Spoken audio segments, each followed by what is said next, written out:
Ramdarsh Mishra name for Saraswati Samman 2021। Ramdarsh Mishra को सरस्वती सम्मान 2021 के लिए नाम इनका घोषित किया गया। Noted poet and literature professor Ramdarash Mishra will be awarded the prestigious Saraswati Samman 2021 for his collection of poems मैं तो यहाँ हूँ। The K Birla foundation announce. एक नोटेड पोएट और लिटरेचर है जिनका नाम है प्रोफेसर रामदर्श मिश्रा। इनको प्रेस्टिजियस सरस्वती सम्मान का अवार्ड दिया गया 2021 के लिए। इनका कलेक्शन ऑफ पोएम्स जो था उसका नाम है मैं तो यहाँ हूँ। और ये जो अनाउंसमेंट किया गया ये के बिरला फाउंडेशन के द्वारा अनाउंसमेंट किया गया। सरस्वती सम्मान किसको मिला है अभी? और ये कौन से कलेक्शन ऑफ पोएम्स के लिए मिला है? ये किसके द्वारा अनाउंसमेंट किया गया, मतलब ये अवार्ड जो सरस्वती सम्मान दिया गया ये किसके द्वारा?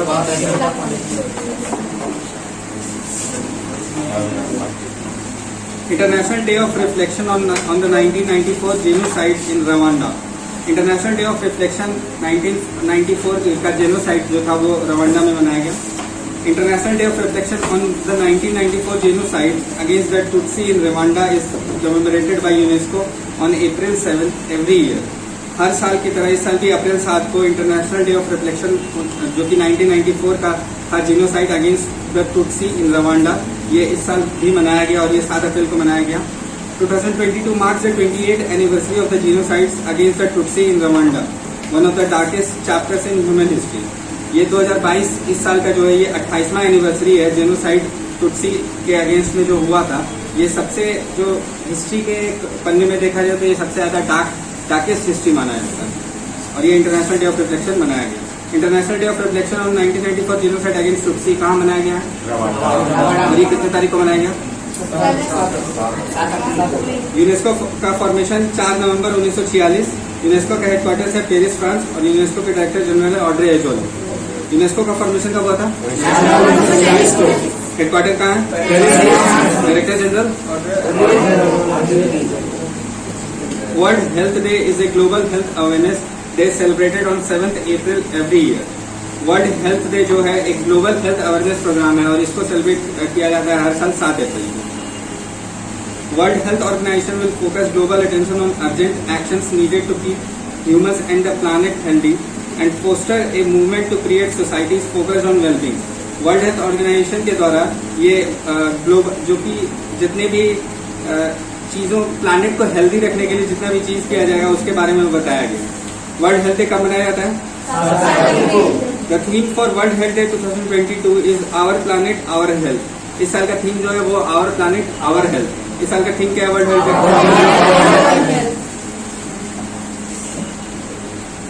The World Health Organization convened the first World Health Assembly in 1948, which called the establishment for a World Health Day.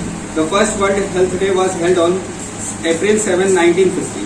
1948 में पहला वर्ल्ड हेल्थ असेंबली मनाया गया था वर्ल्ड हेल्थ ऑर्गेनाइजेशन के द्वारा और इसी के तहत वर्ल्ड हेल्थ डे का पहला जो ये मनाया गया था वर्ल्ड हेल्थ डे वो 7 अप्रैल 1950 को मनाया गया। पहला वर्ल्ड हेल्थ डे कब मनाया गया था? वर्ल्ड हेल्थ डे का थीम क्या है इस बार? WHO का हेडक्वार्टर है जिनीवा, स्विट्जरलैंड।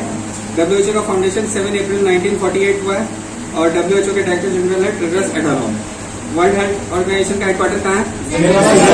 फाउंडेशन कब हुआ था? और इसके डायरेक्टर जनरल कौन है? यूनेस्को के डायरेक्टर जनरल कौन है?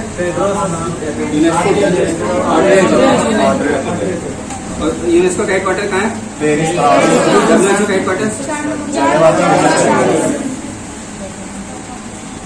Forbes billionaires 2022 the richest people in the world. Forbes के द्वारा richest people in the world का लिस्ट लाया गया।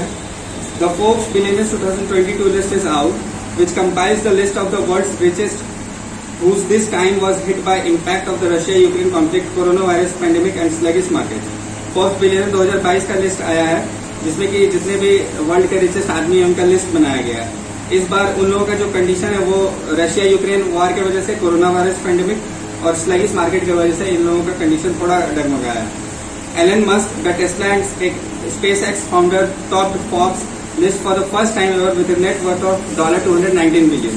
एलन मस्क जो कि टेस्ला के फाउंडर हैं और SpaceX के भी फाउंडर हैं, ये इस बार के फोर्ब्स लिस्ट में पहली बार टॉप में आए और इनका जो नेटवर्थ है वो $219 बिलियन। टॉप पे कौन है फॉर्ब्स बिलियनर 2022 में? इनका टोटल नेटवर्थ कितना है? एलन मस्क के पास कौन कौन सा कंपनी है? Elon Musk is leading the Forbes billionaires list with a net worth of $219 billion, followed by Amazon chief Jeff Bezos at $171 billion. Top पे है एलन मस्क जिसका नेटवर्थ है $219 बिलियन, और सेकंड नंबर पे है अमेजोन के chief Jeff Bezos और इनका जो नेटवर्थ है वो $171 बिलियन। एलन मस्क टॉप पे है $219 बिलियन, जेफ बेजोस सेकंड पे $171 billion, Bernard Arnault and family जो है वो थर्ड पे है और इनका जो नेटवर्थ है वो $158 बिलियन। बिल गेट्स फोर्थ पे है, इनका है $129 बिलियन। वॉरेन बफेट जो है वो फिफ्थ पे है और इनका जो नेटवर्थ है वो $118 बिलियन है। टॉप पे कौन है? सेकंड पे, थर्ड पे, फोर्थ पे, फिफ्थ पे। एलन मस्क का नेटवर्थ, जेफ बेजोस का, बर्नार्ड अर्नोल्ड का, बिल गेट्स का, वॉरेन बफेट का। Ambani rank at the 10th position on the global list. Ambani का जो रैंक था वो ग्लोबली अगर देखा जाए तो 10th था और इनका जो नेटवर्थ है वो है $90.7 बिलियन। इंडिया की तरफ से मुकेश अंबानी 10th पे है, 11th पे गौतम अडानी और इनका जो नेटवर्थ है वो $90 बिलियन। और थर्ड पे जो है इंडिया की तरफ से वो शिव नाडर है, इनका ग्लोबली अगर रैंक देखा जाए तो 47th है और इनका जो नेटवर्थ है वो $28.7 बिलियन। इंडिया से टॉप 3 पे कौन कौन है? और मुकेश अंबानी का रैंक, गौतम अडानी का और शिव नाडर का।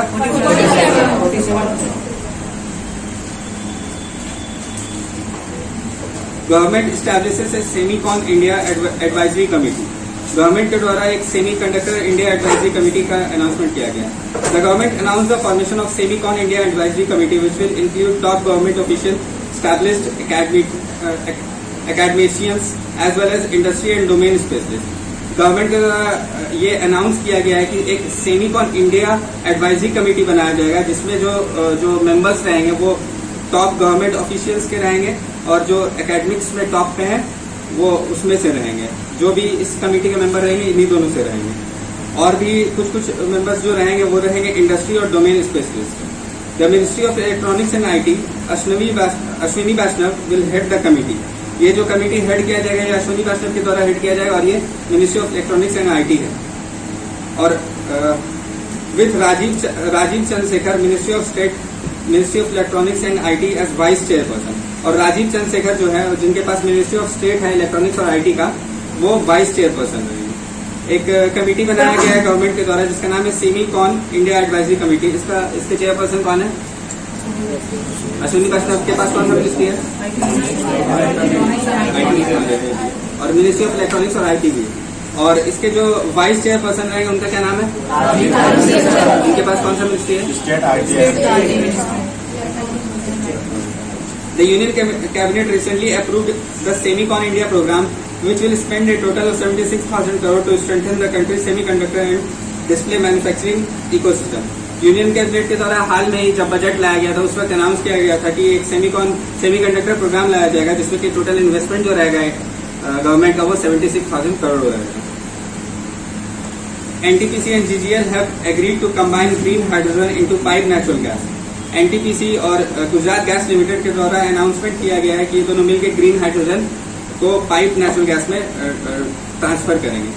With a sustained focus on the environment, NTPC has taken the initiative of blending green hydrogen in the Gujarat Gas Limited piped natural gas network at NTPC Kawas। NTPC के द्वारा ये अनाउंसमेंट किया गया है कि ये एक इनिशिएटिव ले रहा है जिसमें कि ग्रीन हाइड्रोजन को ब्लेंड किया जाएगा। जितने भी पाइप नेचुरल गैस है गुजरात में उसको हाइड्रोजन गैस को ब्लेंड करके हाउसेस में प्रोवाइड किया जाएगा। In the presence of Mohit Bhargav, CEO NTPC REL and ED-RE NTPC and Sanjeev Kumar MD GGL and GSPL, a formed agreement between the two firms was signed। ये जो agreement sign किया गया था ये NTPC के जो CEO है मोहित भार्गव और संजीव कुमार जो कि GGL के MD है, इन दोनों के बीच में ये एग्रीमेंट साइन किया गया था। NTPC green hydrogen pipe natural gas के लिए किसके साथ एमओयू साइन किया है? एनटीपीसी आरईएल के सीईओ कौन है और जीजीएल के एमडी कौन है? Green hydrogen will be manufactured utilising power generated by NTPC Kawas. NTPC Kawas के द्वारा जो है ग्रीन हाइड्रोजन का मैन्युफैक्चरिंग किया जाएगा। This will be mixed with PNG in a predetermined quantity and utilise NTPC Kawas township for culinary purposes. ये जो किया जाएगा ये एनटीपीसी कवास टाउनशिप एक बनाया जा रहा है, उसी में इसका यूज किया जाएगा। RBI approves reappointment of Murali Natarajan as MD CEO of DCB Bank. DCB Bank के एमडी सीईओ जो है मुरली नटराजन पहले भी थे, इनको फिर से रीअपॉइंट किया गया और ये आरबीआई के द्वारा अनाउंसमेंट किया गया। The Reserve Bank of India has approved an extension in the tenure of Murali M Natarajan as managing director and chief executive officer of DCB Bank for a period of 2 years। Reserve Bank of India के द्वारा announce किया गया कि मुरली M Natarajan को MD CEO बनाया जाएगा DCB bank का 2 साल के लिए, और ये रीअपॉइंटमेंट किया गया, यानी कि पहले भी थे। His extended term will be applicable from April 29, 2022 to April 28, 2024। 2 साल के लिए बनाया गया अप्रैल 29, 2022 से लेकर अप्रैल 28, 2024 तक। Natarajan is serving as MD and CEO of the bank since April 2009। Natarajan जो है डीसीबी बैंक के एमडी सीईओ है 2009 से। डीसीबी बैंक के एमडी सीईओ किसको बनाया गया अभी? कितने साल के लिए? डीसीबी बैंक का हेडक्वार्टर है मुंबई। डीसीबी बैंक के सीईओ है मुरली एम नटराजन और डीसीबी बैंक का फाउंडेशन हुआ था 1930। हेडक्वार्टर कहाँ है डीसीबी बैंक का? फाउंडेशन कब हुआ है? और सीईओ कौन है? ये कब से सीईओ बने हुए हैं? Union bank launches super app union next and digital project संभव। यूनियन बैंक के द्वारा एक ऐप लाया गया जिसका नाम है यूनियन नेक्स्ट और एक डिजिटल प्रोजेक्ट लाया गया जिसका नाम है संभव। Union bank of India has launched it's super app named union next and digital transformation project संभव with an investment outlay of around ₹1000 crore for the current financial year 2022-23।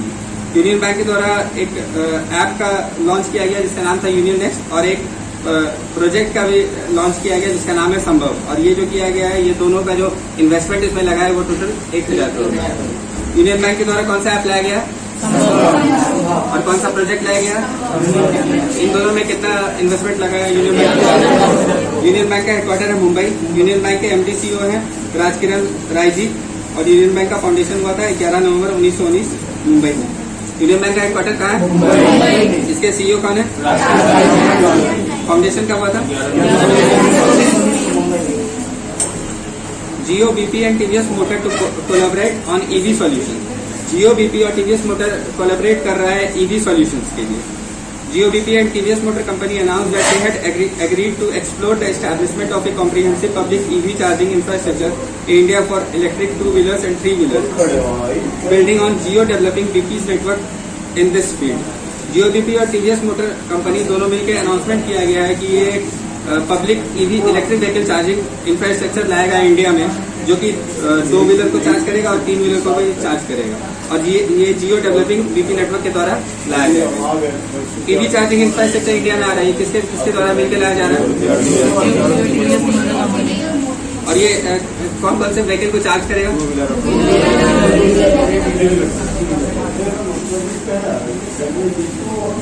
ADB projects India economy to grow by 7.5% in financial year 23।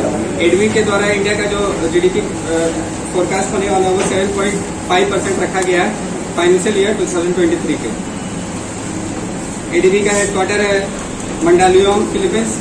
ADB का president जो है वो मसात्सुका साकावा। ADB का जो अभी member countries है वो 68 कंट्रीज है और ADB का जो फाउंडेशन हुआ था 19 दिसंबर 1966।